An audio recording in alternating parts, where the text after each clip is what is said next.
Nagsalita na si actor-turned-politician Aaron Villaflor sa kinasangkutang viral scandal video. Pinaiimbestigahan na rin niya ang nangyari. Nasa frontline ng balitang yan, si MJ Marfori.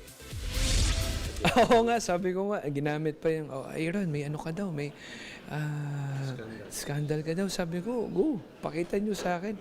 Lahat na pinapakita nila came from Viva Max Kung noong una ay tila tinawanan lang ni Aaron Villaflor ang pinagpipiestahan umanong video scandal niya at sinabing scene lang ito sa isang proyekto at paninira sa politika.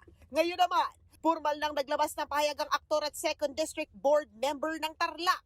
Sa kanyang IG account, sinabi ni Aaron na seryosong usaping kriminal ang umiikot na private footage. Malinaw na paglabag raw ito sa RA 9995 o Anti-Photo and Video Voyeurism Act. Bilang citizen at public servant, kinokondina raw ni Aaron ang pagkalat ng pribadong content.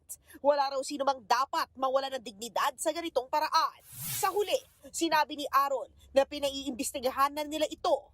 Dawit din sa scandal ang Canadian-Italian actor at host na si Nico Loco. Sa isang panayam, inamin ni Nico na siya ang nasa kumakalat na video at hindi raw siya ang tipong itinatanggi ang katotohanan. Kabilang din umano sa mga viral video scandal ang mga aktor na sina Nico Natividad, Gil Cuerva at Ron Angeles. Hindi na itinanggi ni Nico ang kinasangkutang issue.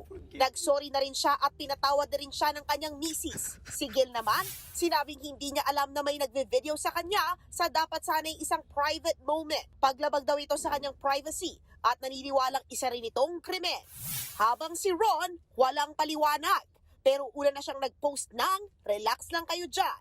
Sinundan niya pa ito ng isa pang post at sinabing, sanay na raw siyang mahusgahan. Nagbabalita mula sa Frontline, MJ Marfori, News 5. Mga kapatid, Jervy Wrightson po. Eto na nga. Para sa latest showbiz news at iba pang K-alaman, mag-follow at mag-subscribe na sa social media pages ng News 5.